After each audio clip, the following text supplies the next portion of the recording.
de Dios. Pueden sentarse, hermanos. Hoy terminamos nuestra serie, Regresando al Primer Amor. Así titulamos esta serie y hoy terminamos con una serie que es traída por el mismo pasaje, Enmascarando el Amor de Dios. Enmascarando el Amor de Dios. Esta iglesia, la iglesia de Éfeso, es la primera iglesia que se menciona dentro de las 7 iglesias que habla los primeros capítulos.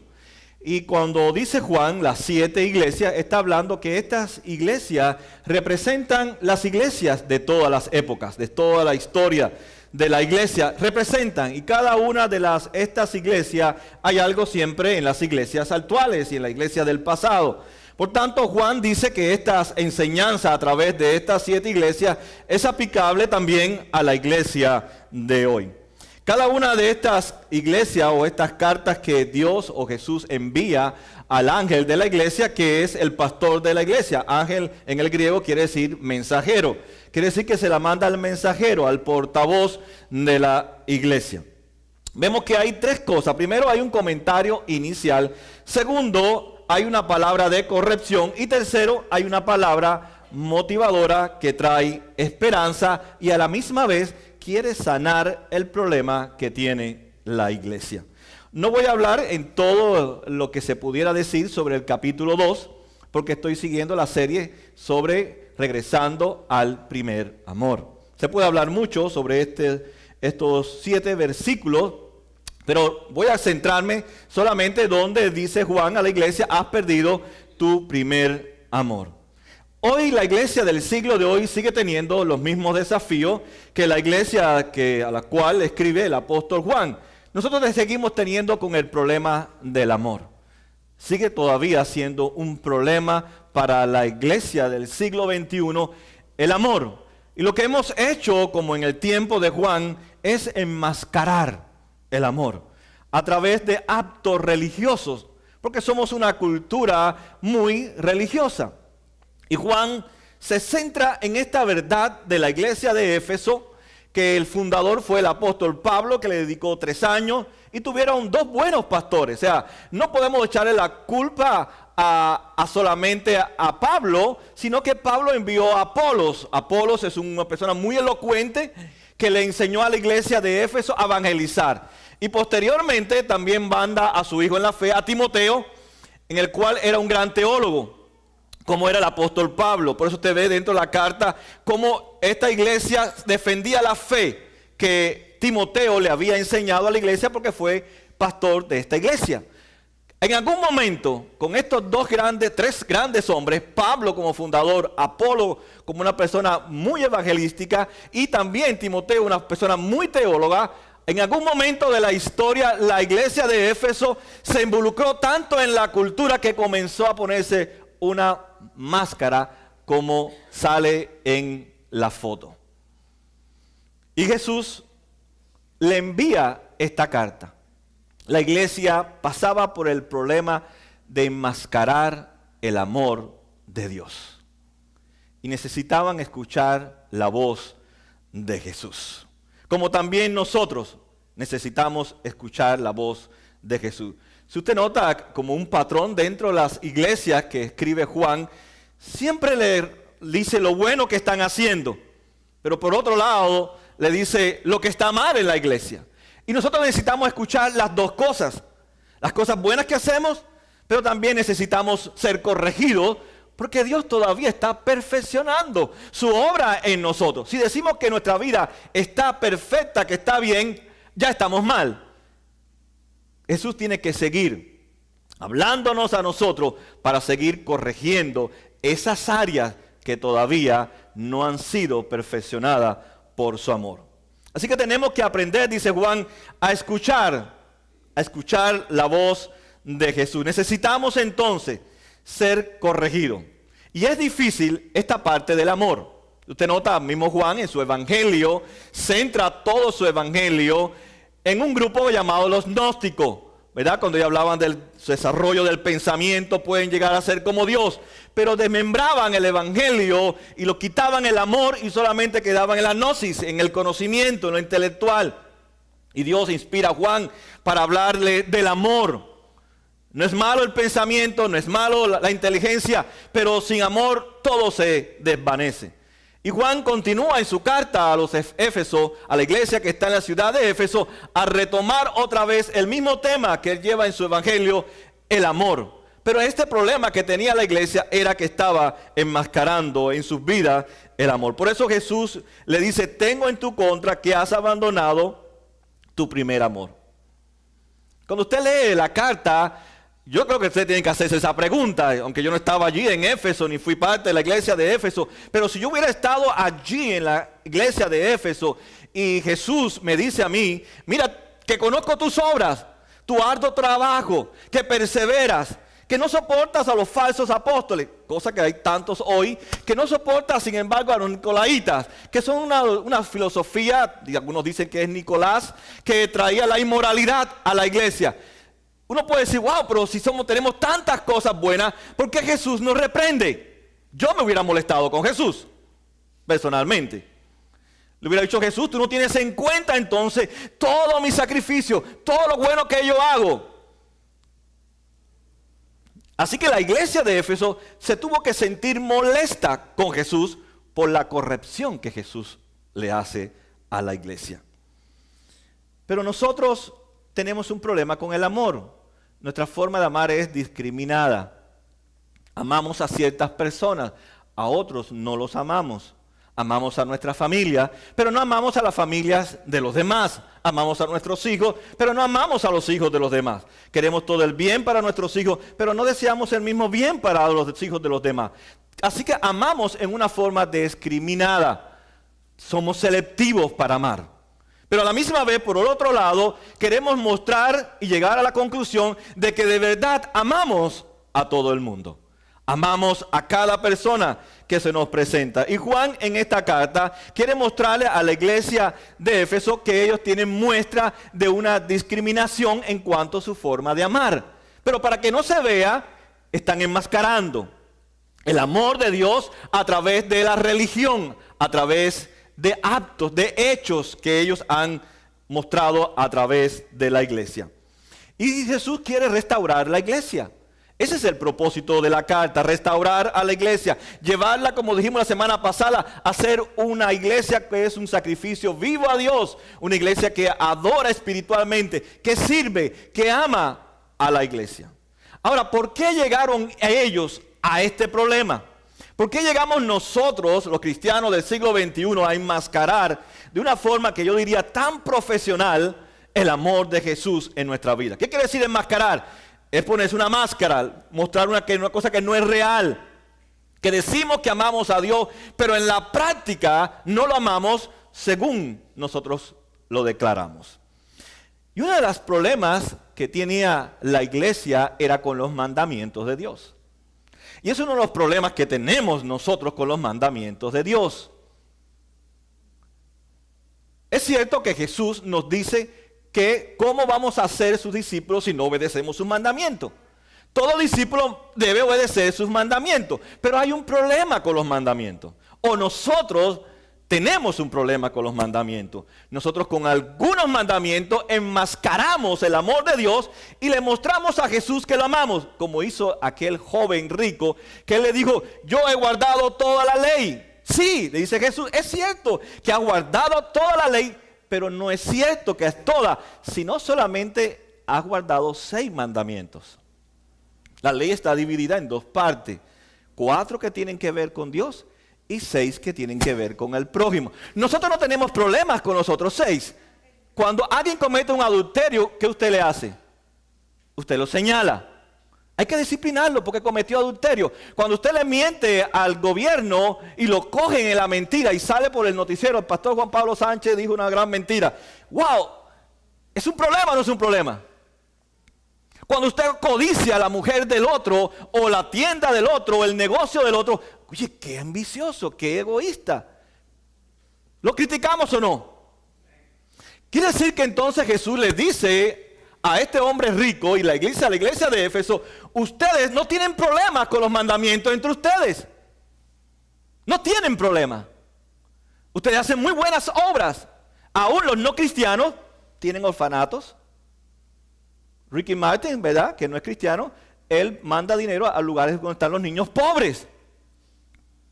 Stephanie y su esposa, no me acuerdo cómo se llama, también dan ayuda para el cáncer. ¿Son cristianos por dar? No, porque ellos están enfocados en los 6 mandamientos, en que tiene que ver con el prójimo. Y es la forma en que ellos enmascaran que ellos aman a Dios como hacemos nosotros. Por eso para nosotros la vida cristiana la definimos en actos morales. Para mí la vida cristiana es algo moral. No puedo mentir, no puedo robar, no puedo cometer adulterio, ¿verdad? No puedo hacer fraude, no puedo calumniar, porque todo eso tiene consecuencias con las leyes de una sociedad. Si usted me levanta una calumnia a mí o a otra persona, ¿qué le hacen? Le dan un su. ¿Lo demandan o no es así? Todo tiene que ver con la conducta moral. Pero cuando está referente a Dios, nosotros no nos importa los 4 primeros mandamientos que son referentes a Dios. Y ahí es donde Jesús le dice a la iglesia de Éfeso, ahí donde Jesús le dice al joven rico, tú has fracasado en cumplir la ley. Y ahí es donde nosotros hemos fallado. Ahí donde nosotros enmascaramos el amor de Dios. Amo porque yo no miento, yo no robo, yo no cometo adulterio. Yo no hago nada que dañe la vida de otras personas. Pero ¿qué de los 4 mandamientos de Dios? Lo que tiene que ver con la identidad de Dios, con lo que Él es, y están dentro de la ley de Dios. Pero cuando uno realmente entiende que este primer amor es un amor, como un fuego, que debe incluso llevarnos a amar toda la ley de Dios. No solamente una parte de la ley de Dios. Y cuando uno está enamorado de Dios, uno hace la voluntad de Dios, que está en los mandamientos. Por ejemplo, cuando usted está enamorado, me imagino que muchos se han enamorado alguna vez en la vida. Y si no, pues se ha perdido una buena oportunidad. Cuando usted está enamorado, es una pasión que usted siente con esa persona, que usted quiere verla, ¿no es verdad? Usted quiere escuchar su voz. No sé cómo ustedes se han encontrado, pero cuando yo me enamoré de mi esposa, nosotros íbamos en el middle school. No lo hagan ahora porque no éramos cristianos, ¿no? Pero yo realmente la vigilaba, me agradaba verla. Claro, no iba a enamorarla porque era un niño, pero yo no sabía nada de eso hasta que llegó a high school y le dije que estaba enamorado de ella. Y cuando me dijo al otro día que sí, wow, mi corazón se derretía, quería verla, aunque sea de lejos, poder contemplarla. En Cuba no tenía carro, tenía que coger buses, caminar horas y horas. Pero yo iba horas y horas y caminaba por la calle, lloviendo bajo el sol, para estar aunque sea un ratico con ella, porque en tiempo nuestro era ¿cómo se dice? Había tiempo limitado. Tantas horas, tantos días y no te puedes pasar. Y yo me desesperaba porque tenía pasión por ella. Y le mostraba a ella mi cariño, mi afecto. Lo que ella me pedía, yo lo hacía sin pensar. ¿Por qué? Porque estaba apasionado. Ese es el amor por Jesús. Cuando uno está apasionado por Jesús, uno quiere hacer toda su voluntad. ¿Qué deseo de estar con Él, de intimidar con Él, de apasionarte cada vez más con Él, más y más, como así hacemos con otras personas? Pues cuando estamos enamorados de Jesús, la Biblia nos describe en los mandamientos a Jesús. Y nos enamoramos de sus mandamientos, como dice el Salmo 119, que es como una delicia a mi paladar su palabra. Es como una miel, es algo dulce, porque es su voz que me dice te amo. Quiero estar contigo. Quiero ser tu dueño para siempre. Quiero siempre prepararte una mesa para que te sientes conmigo, como dice el profeta Oseas, y enamorarte. Así nos dice Dios sobre nosotros. Y esa pasión está ahí. Y está también en los mandamientos. Y los mandamientos, como le dije, tienen que ver con toda la ley de Dios. Fíjense que dice Éxodo 20, que es donde están los mandamientos. Dice, honra a tu padre y a tu madre para que disfrutes una larga vida en la tierra que te da el Señor tu Dios. No mates, no cometas adulterio, no robes, no des falso testimonio en contra de tu prójimo. No codicies la casa de tu prójimo, no codicies su esposa, ni su esclavo, ni su esclava, ni su buey, ni su burro, ni nada que le pertenezca. Ahí no hay problema con nosotros. Nosotros no tenemos problemas con eso. Digo en sentido general. Sabemos las consecuencias, sabemos que eso es pecado, sabemos que eso no le agrada a Dios. Ahí sí apuntamos con el dedo, crucificamos y dejamos casi muerto a la persona que viole algunos de estos 6 mandamientos. Pero la ley comienza hablando de Dios. Para nosotros no es relevante lo que tiene que ver con Dios, sino cuando Dios lo vaya leyendo, vaya pensando en su vida. Fíjese cómo dice, Dios habló y dio a conocer estos mandamientos. Yo soy el Señor, yo soy tu dueño. Y después dice, y tu Dios. No hay otro. Soy tu dueño y soy tu Dios. Te saqué de Egipto, eras un esclavo, dice Jesús. Te saqué de Egipto, del país donde eras esclavo. No tendrás otros dioses además de mí. ¿Cuántos dioses tenemos nosotros? No te hagas ningún ídolo. ¿Cuántos ídolos tenemos? Y nadie va para la cárcel. Ni nadie está disciplinado en la iglesia. Ni nadie sale en el Miami Herald o en Facebook o en las redes sociales por tener un ídolo. ¿O salen? ¿Hay algún problema por tener un ídolo en el tiempo de hoy? Nada. Hasta los hijos le ponen azabache cristiano para que los proteja o de más de ojo, etcétera, etcétera. Ponen padrinos a sus hijos, como si los padrinos son los que van a cuidar a sus hijos cuando sus hijos o ellos se mueran. Y ni los van a cuidar ni nada. ¿Cuánto? Dice, no te hagas ídolo, nada que guarde semejanza arriba en el cielo, ni con lo que hay abajo en la tierra, ni lo que hay en las aguas debajo de la tierra. No te inclines delante de ellos. Y vivimos adorando las cosas. Dice, no la adores. Yo soy otra vez, dice el Señor tu Dios, soy un Dios celoso. O sea, te quiero para mí. No para tu esposa, no para tu esposo, no para tus hijos, no para la cultura. Te quiero para mí nada más. Pero nadie va a la cárcel por eso tampoco, ¿verdad? Cuando el esposo, la esposa, los hijos se convierten en ídolos, ¿quién va a la cárcel? Nadie. No hay problema. ¿O hay problema por eso? No, nadie forma un escándalo. Dice, cuando los padres son malvados y me odian, yo castigo a sus hijos hasta la 3ª y 4ª generación. Por el contrario, cuando me aman y cumplen mis mandamientos, les muestro amor por 1000 generaciones. No uses el nombre de tu Dios en falso.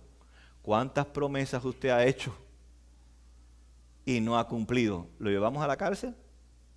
¿Le pusimos una multa? ¿Lo sacamos en las redes sociales? Mira, el hermano dijo que iba a hacer esto y no lo ha hecho. Es un falso. No pasa nada. Y ahora viene el que es sabroso de verdad. Que nosotros le damos 1040 explicaciones. Acuérdate del sábado para consagrarlo. ¡Wow! Pero yo tengo que trabajar el domingo. Yo tengo que ir a la playa. Yo tengo que cortar la hierba, pintar mi casa. Yo tengo que hacer mecánica el domingo. Pero fíjese que dice, consagra el sábado, trabaja 6 días. ¿No es así? Dice, trabaja 6 días y hacen ellos todo lo que tengas que hacer, pero en el 7º será un día de reposo para honrar ¿a quién? ¿A tu casa? ¿Tu playa? Dice, al Señor, una vez más, a tu dueño y a tu Dios. No hagas ningún trabajo. Pero porque tiene que ver con Dios. Pero no no tiene que ver con mi familia, es con Dios. Dice, acuérdate entonces, no hagas ningún trabajo, ni tampoco tu hijo, ni tu hija, ni tu esclavo, ni tu esclava, ni tus animales, ni tampoco los extranjeros que viven en la ciudad. Acuérdate que en 6 días hizo el Señor los cielos y la tierra, y al mar, y todo lo que hay en ellos, y que descansó el 7º día. Por eso el Señor bendijo y consagró el día de reposo. Pero como es para Dios y es de Dios, yo lo puedo violar y puedo enmascarar mi amor a Dios. ¿Se dieron cuenta por qué Jesús le dijo al joven rico en Mateo 19, ve y vende todo lo que tienes? Porque eso tiene que ver con Él, con Jesús. Ama a Dios con todo tu corazón. y dice que él se fue triste. Sí, los otros 6 lo cumplía, pero los 4 primeros no pudo y se fue triste, mostrando de que no amaba realmente a Dios. Por eso muchos piensan que la vida cristiana es ser una persona agradable, una persona amable, sonriente, pero es parte de la vida, pero esa no es la vida cristiana. Porque los no cristianos, como ya le mencioné a algunos cuantos, hay muchos no cristianos que son muy amables, muy agradables, muy generosos, muy bondadosos, ayudan a los pobres, a las viudas, a los huérfanos, construyen edificios, construyen hasta hospitales a la gente más necesitada, pero no aman los 4 mandamientos primero. ¿O no es así? Jesús dice entonces y enseña a través del Evangelio de Mateo que Él resumió estos 10 en 2 mandamientos. Y fíjese lo que le dice a los fariseos que conocían la ley. Dice, ¿cuál es el mandamiento más importante de la ley? Nosotros hubiéramos dicho, las personas, todo lo que tiene que ver con mi esposa, con mi esposo, con mis hijos, con mi trabajo, con esto, con lo otro. Jesús le dice, no es ese. Dice, el más importante es amar a Dios, al Señor, con todo tu corazón, con todo tu ser, con toda tu mente. Este es el primero y el más importante de los mandamientos. O sea, los 4 primeros mandamientos son los más importantes de toda la ley. Dice, es amar a Dios. Y después, los otros 6 se parecen, están conectados. Es el resultado de amar a Dios sobre todas las cosas. Pero nosotros decimos fly down, lo olvidamos. Primero las personas, la vida moral, y lo que tiene que ver con Dios, yo lo puedo violar y justificar. Ahí estaba el problema del enmascaramiento del amor a Jesús en la iglesia de Éfeso. Por eso Jesús le menciona en cuanto a la conducta moral, no te puedo decir nada porque tú eres muy bueno, iglesia de Éfeso, a cumplir los otros 6. Pero has enmascarado mi amor a través de estos 6 mandamientos para violar los 4 que es referente a mí. Y nosotros no le damos tanta relevancia ni importancia a nuestra vida lo que tiene que ver con Dios, sino con lo que tiene que ver con el prójimo. Y ese es el resultado de mi amor a Dios. Y en eso hemos fracasado, en poder amar a Dios y adorar a nuestro Salvador y Redentor, porque todos estos síntomas de la vida moral es el resultado de nuestro problema de que no estamos amando a Dios sobre todas las cosas y en primer lugar. Así que la vida cristiana es amar a Dios como nuestra única prioridad, y esa es la vida que le agrada a Dios. Hay algo que la iglesia hablaba en el griego cuando habla de has abandonado tu primer amor, hablando sobre eso. Te has olvidado realmente de lo que tiene que ver conmigo. ¿Sabe por qué te has olvidado de lo que tiene que ver conmigo? Porque sientes más pasión por el ser humano que por mí. Amas más al ser humano que a mí. Y ahí es cuando nosotros somos muy expertos en enmascarar, en que amamos a Dios porque somos gente de una vida moral buena. Pero lo que tiene que ver con Dios, eso no tiene tanta importancia. No tengo que preocuparme. Pero cuando uno tiene pasión por Jesús, uno disfruta su presencia, uno disfruta toda la ley de Dios y nuestra pasión entonces se centra en nuestra vida a Cristo. Esos 4 mandamientos que tienen que ver con Él. Por eso Dios comienza la ley hablando de Él, de que lo ames a Él. Y el resultado de ese verdadero amor a Dios entonces será en amar a mi prójimo como yo amo a Jesús. El amor, como dije hace unos tiempos atrás, no es un romance. Para mí el amor de Dios debe ser como un cincel. ¿Sabe lo que es un cincel, verdad? Algo con que usa un instrumento que usa el escultor para tallar una piedra y darle una figura. Y nosotros somos esa piedra que no tiene forma, que está quebrantada, sucia por el lodo. Y el amor de Dios hace como la función de un cincel que va quitando cada escoria, cada cosa que no sirve en nosotros para sacar una hermosa imagen, una nueva criatura, como dice el apóstol Juan, algo que ha nacido ahora del Espíritu de Dios. Es una nueva imagen. Y esa nueva imagen debe responder a ese amor, a ese escultor que le ha dado forma y sentido y propósito a mi vida. Y debo deleitarme, como dice el salmista, en la ley del Señor de día y de noche. En toda la ley de Dios.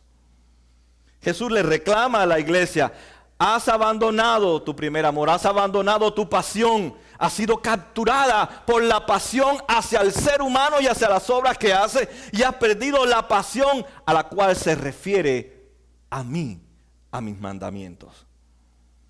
Como le dije, yo me imagino que si Jesús me hubiera dicho eso a mí, soy honesto, pero ¿qué de tantas cosas buenas que yo he hecho? ¿Qué de tanta muestra de amor que he tenido con las personas? ¿Qué de aquellas veces en que me he desvelado por otro? Jesús me diría: si no guardas mis 4 mandamientos, eres un enmascarado más. Eres un enmascarado más. Vivir la vida cristiana es vivirla sin esa máscara. Vivir una vida real donde Dios debe ser el primer lugar y todos los mandamientos de Dios son para guardarlo como el resto de los 6 mandamientos. Es cierto que Jesús nos mandó a obedecer los mandamientos, pero no para mostrar nuestra pasión, sino como resultado de honrarlo a Él, de amarlo a Él sobre todas las cosas. No sé si a usted le ha pasado. Usted puede estar muy caliente por fuera, muy activo, haciendo y haciendo, pero interiormente estar frío. Y Dios lo escribe en Apocalipsis. Yo no soporto a las personas que están ni frío ni caliente. Yo los vomito. O sea, los rechazo. Podemos estar muy caliente por fuera, pero interiormente estar muy frío, quebrantando esos mandamientos que son referentes a la persona y a la identidad de Jesús. Podemos hacer tantas cosas y decir amamos a Dios, y Jesús nos diría: tú no me amas, porque mira cómo quebranta todos los mandamientos que tienes que ser conmigo, y sin embargo dices que me amas. Si somos honestos, tenemos que llegar todos a la conclusión que nadie escapa de este problema de que hemos abandonado el primer amor. Para nosotros lo que tiene que ver con Dios no es un problema. Y usted ve, hermano, ¿por qué usted hizo esto? ¿Por qué? No, hay muchas justificaciones. Pero cuando usted está tratando de explicar alguna conducta moral, no admiten esas justificaciones. Tú sabías que no podías hacer esto. Tú sabías que no podías robar. Es más, para que seamos más honestos, para ir un poquito más profundo, ¿por qué usted le pone timeout a sus hijos? No obedeciste a la maestra. Tiene que ver con la conducta moral. Le mentiste a la maestra. ¿No es así? ¿O no es así? Usted, todos los timeouts que le pone a sus hijos tienen que ver con la conducta moral. Pero usted no pone en timeout a sus hijos por no leer la Biblia. Usted no pone timeout a sus hijos por no discipular a otro niño. Usted no pone en timeout a sus hijos porque el domingo estaba jugando pelota en un parque que usted mismo lo llevó. Usted no lo pone en timeout.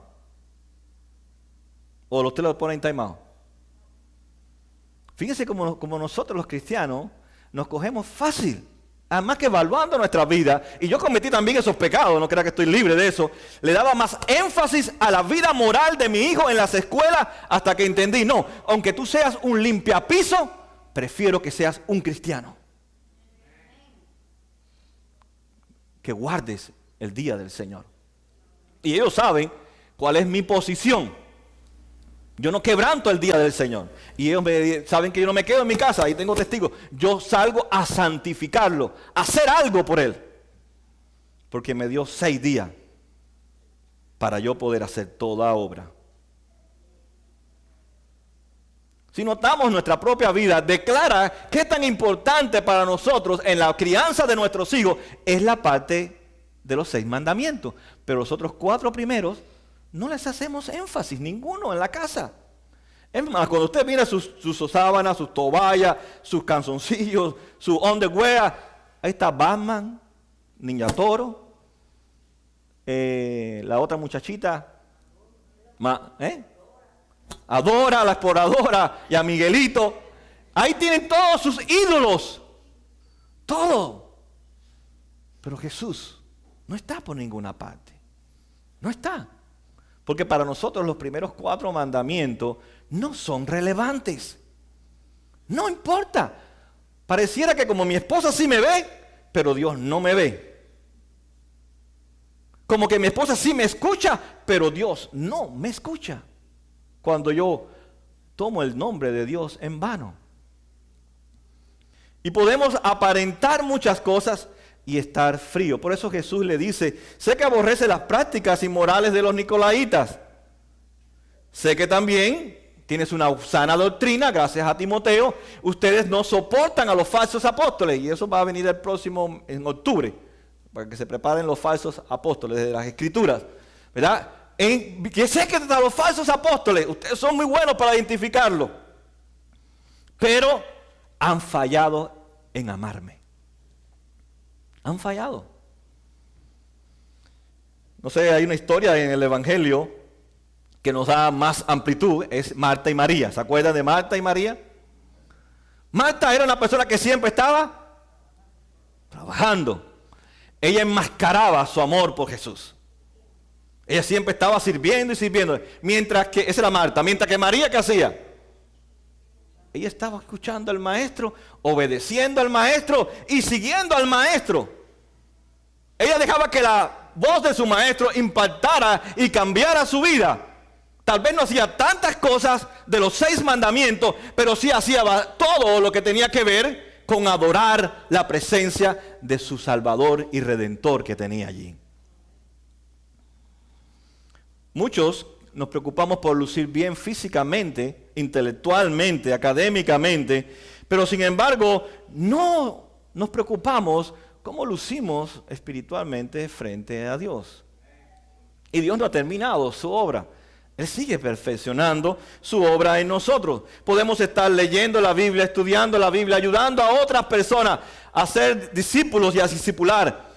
Pero si el Evangelio es incapaz de cambiar mi vida, de nada sirve el Evangelio. El Evangelio tiene que afectarme. Cuando yo leo las Escrituras, cuando yo leo los Evangelios, tiene que cambiar mi vida. Uno de nuestros problemas es eso. Que al leer los mandamientos de Dios no afectan mi vida, no cambian, no desafían mi vida de amarlo a Él con todo mi corazón. Es más fácil rodearnos de personas enmascaradas que rodearnos de personas que están luchando día a día por cumplir los mandamientos de Dios con la ayuda del Espíritu Santo. Esta pasión por Cristo demanda todo lo que somos. Mi pasión, por ejemplo, no es mi pasión. Los que tienen pasión por el deporte. No sé si usted se ha pensado, porque es bueno pensar. Y eso nos ayuda. Si usted no piensa, está frito. Si su pasión es el básquetbol, ¿usted no ha pensado que el básquetbol o cualquier deporte lo limita a usted? Vamos a hablar del deporte. Primeramente, tienes que tener una dieta y ciertos ejercicios que pertenecen a ese deporte. Te limita. Tu pasión por algo te limita, pero mi pasión por Cristo no me limita. Es en todas las áreas de mi vida. Y debo preguntarme, ¿dónde está mi pasión? ¿En qué pienso cuando me levanto? ¿En qué pienso cuando me acuesto? ¿En qué pienso? ¿Qué me busco con esta pasión? ¿Es honrar a Dios? ¿O es honrar a otras cosas? Mi pasión por Cristo no pone límites porque es en todas las áreas de mi vida. Pero no nos damos cuenta que esas pasiones que nosotros perseguimos, le invertimos tiempo y energía, nos limitan a tener pasión por Cristo.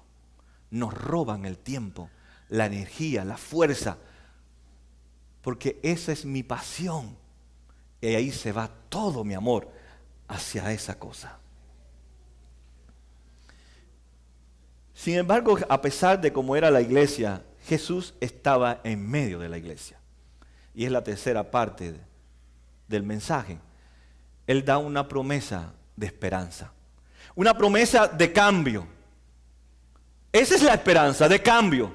De cambiar nuestra vida. Y Él dice en el versículo 7, el que tenga oídos que oiga lo que el Espíritu dice a las iglesias. Y al que salga vencedor le daré derecho a comer del árbol de la vida que está en el paraíso de Dios. ¿Cómo podemos entonces evitar o salir de enmascarar, si usted está enmascarando el amor de Dios, o evitar que caiga en lo mismo que la iglesia de Éfeso? Tres consejos que nos da la palabra. Primero, dice recuerda de dónde has caído. Recuerda que antes tú no tenías pasión por mí, ahora debes de tener pasión por mí. Antes eran mis enemigos, ahora son mis amigos. Antes eran extranjeros, ahora son mi pueblo. Antes no eran mi pueblo amado, ahora son mi precioso pueblo amado por mí. Antes ustedes no habían experimentado mi amor, pero ahora han experimentado mi amor. Ahora me he entregado por ti y por mí en la cruz del Calvario para que pase sobre ustedes a través de la misericordia de Dios el castigo de Dios. Recuerden todo lo que he hecho por ustedes en la cruz del Calvario, y por lo tanto eso merece que ustedes honren los 4 mandamientos que son más importantes, que tiene que ver con todo el ser humano. Eso es el primer ejemplo, la primera cosa práctica para dejar de violar lo que es referente a Dios. Segundo, dice arrepiéntete. ¿Qué es el arrepentimiento? ¿Es volver al mismo lugar o es volverse a la misma persona? Jesús entonces está diciendo, arrepiéntete. Pero el arrepentimiento requiere energía, requiere tiempo, requiere evaluarse, requiere acercarse a las Escrituras, requiere tiempo de oración para que Dios nos revele qué debemos de hacer y encontrar esos ídolos que están establecidos en nuestros corazones, que no nos dejan amar a Dios sobre todas las cosas. Dice, arrepiéntete, vuelve otra vez a mí, dice Jesús. Y tercero, practica las obras que hacías antes. Vuelve al amor original, dice Jesús. Vuelve otra vez a mostrar que me amas guardando la ley de Dios, honrando que yo fui el que te saqué de la esclavitud. Yo fui el que hizo nacer en ti una nueva identidad. Ahora eres una nueva criatura, porque yo, Jesús, morí por ti en la cruz del Calvario y te he dado la libertad que tú nunca pudiste lograr, amando a todo el mundo, sirviendo a todo el mundo. A quien fuera nunca pudiste ser libre, sino que te permanecías esclavo, hoy de este y mañana del otro y mañana del otro. Pero yo te he hecho libre para que solamente vivas para mí. Y entonces puedas amar a los demás como yo te he amado a ti. Con esa pasión, con esa entrega, con ese perdón, con esa misericordia. Pero si no me amas, estás enmascarando no solo el amor hacia mí, sino hacia los demás también. Recuerda de dónde has caído. Recuerda de dónde Dios nos ha sacado. Pero dice Jesús que si no te arrepientes, yo voy a quitar tu candelabro. No está diciendo que va a perder la salvación los miembros de la iglesia de Éfeso, porque la salvación no está basada en cumplir los 6 mandamientos, ni aún los 4 primeros. La salvación es ganada a través de Cristo en la cruz del Calvario, y no se pierde porque de principio a fin es una obra de Dios, que Él la regala a quien quiere regalársela, pero tiene que darle la fe para apropiarse de ese mensaje que trae vida y esperanza a nuestras vidas, para después entonces comenzar a hacer obras que muestran cuánto yo amo a Jesús. Él no está hablando que le va a quitar la salvación a toda la iglesia de Éfeso y nos va a quitar. Lo que nos está diciendo es, si ustedes no se arrepienten, voy a quitar el candelabro. Van a estar en una vida bancarrota, no van a poder ser luz. No van a poder dar luz en medio de las tinieblas. No van a poder cumplir mis propósitos porque van a ver que ustedes no me honran a mí. Porque violan los mandamientos que están en referente a mi persona. Vamos a estar en bancarrota. La palabra de Dios no va a hacer efecto en nosotros. No vamos a poder impactar. ¿Sabe quién tiene la culpa de cómo está el mundo? No es el mundo, somos nosotros. Pero preferimos echarle la culpa a las madres que no son cristianas y han tenido que levantar a sus hijos disfuncionalmente o en el guero. Le echamos culpa a todos ellos. No, la culpa la tenemos la iglesia de Cristo, que somos llamados a dar luz. Luz. Si hay oscuridad, es porque la iglesia está en oscuridad. Pero si la iglesia está brillando, en el guero, en la madre que está sola con su hijo levantando, allí estaríamos con ella, con ellos, con el adicto, con el traficante de droga, con cualquier persona que pareciera muy buena persona, estaríamos con ellos, siéndole luz. Porque hemos perdido el primer amor. Es que se ha vuelto el mundo una oscuridad.